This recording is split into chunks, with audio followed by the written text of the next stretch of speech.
Halo semuanya, gimana nih belajar online-nya? Semoga selalu lancar ya dan tetap semangat. Kenalin, aku Dini Nur Aini dari kelas 12 IPA 1 SMA Negeri Sumatera Selatan.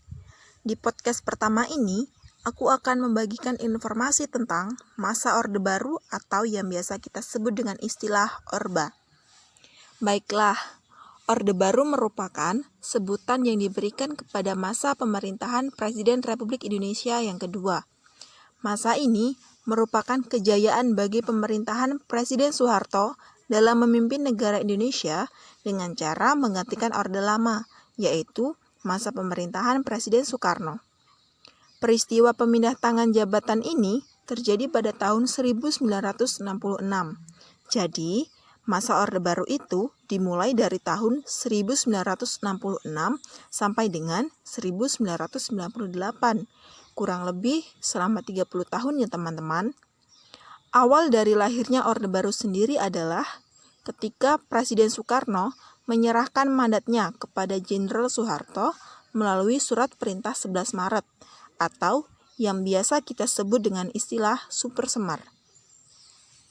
Secara garis besar, pemerintahan masa Orde Baru memiliki beberapa tujuan pokok, antara lain adalah melakukan koreksi terhadap penyimpangan yang terjadi pada masa Orde Lama.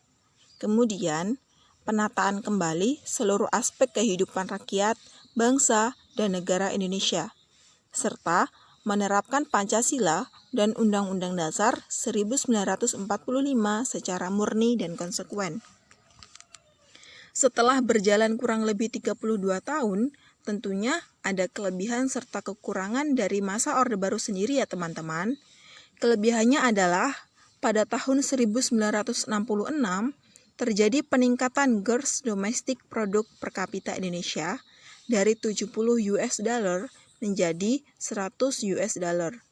Kemudian, meningkatnya jumlah masyarakat yang bisa membaca dan menulis, dan kebutuhan rakyat akan pangan, sandang, serta papan cukup terpenuhi dengan baik. Untuk kekurangannya sendiri adalah pembangunan yang hanya terpusat di ibu kota dan juga terjadi pengengkangan kebebasan pers dan berpendapat, serta kekuasaan yang terus berkelanjutan tanpa adanya tanda-tanda akan mundur. Tetapi, sejarah mencatat bahwa Mei 1998 menghadirkan rangkaian cerita panjang yang mengakhiri kekuasaan Presiden Soeharto. Setelah berbagai peristiwa seperti krisis moneter, baik itu aksi demonstrasi yang menuntut Soeharto mundur, hingga kerusuhan disertai kekerasan berbasis prasangka rasial, terutama setelah terjadi penembakan pada mahasiswa yang melakukan demonstrasi di depan Universitas Trisakti. Penembakan yang terjadi pada 12 Mei 1998 itu menewaskan 4 mahasiswa Trisakti, sehingga Soeharto pun mengakhiri masa kekuasaannya pada 21 Mei 1998. Nah, itulah tadi beberapa informasi mengenai masa Orde Baru yang bisa aku sampaikan ya teman-teman. Semoga bisa bermanfaat bagi teman-teman semua. Terima kasih udah dengerin podcast aku. Sampai jumpa.